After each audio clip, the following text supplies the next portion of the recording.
بسم اللہ الرحمن الرحیم۔ السلام علیکم۔ حضرت سلمان علیہ السلام نہر کے کنارے بیٹھے ہوئے تھے کہ ان کی نگاہ ایک چیونٹی پر پڑی جو گیہوں کا ایک دانہ لے کر نہر کی طرف جا رہی تھی۔ حضرت سلمان علیہ السلام اس کو بہت غور سے دیکھنے لگے۔ جب چیونٹی پانی کے قریب پہنچی تو اچانک ایک مینڈک نے اپنا سر پانی سے نکالا اور منہ کھولا تو یہ چیونٹی اپنے دانے کے ساتھ اس کے منہ میں چلی گئی۔ مینڈک پانی میں داخل ہو گیا اور پانی ہی میں بہت دیر تک رہا۔ سلمان علیہ السلام اس کو بہت غور سے دیکھ رہے تھے۔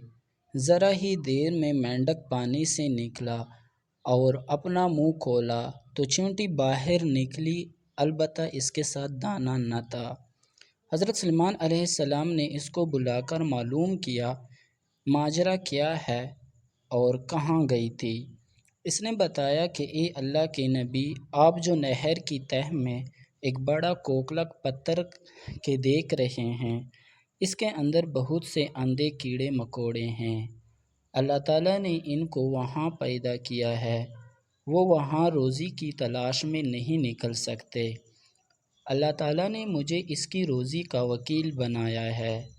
میں اس کی روزی کو اٹھا کر لے جاتی ہوں اور اللہ نے اس مینڈک کو میرے لیے مسخر کیا ہے تاکہ وہ مجھے لے کر جائے۔ اس کے منہ میں ہونے کی وجہ سے پانی مجھے نقصان نہیں پہنچاتا۔ وہ اپنا منہ بند پتھر کے سوراخ کے سامنے کھول دیتا ہے، میں اس میں داخل ہو جاتی ہوں۔ جب میں اس کی روزی اس تک پہنچا کر پتھر کے سوراخ سے اس کے منہ تک آتی ہوں تو مینڈک مجھے منہ سے باہر نکال دیتا ہے۔ حضرت سلمان علیہ السلام نے کہا، کیا تو نے ان کیڑوں کی کسی تسبیح کو سنا؟ چیونٹی نے کہا، ہاں، وہ سب کہتے ہیں اے وہ ذات جو مجھے اس گہرے پانی کے اندر بھی نہیں بھولتا۔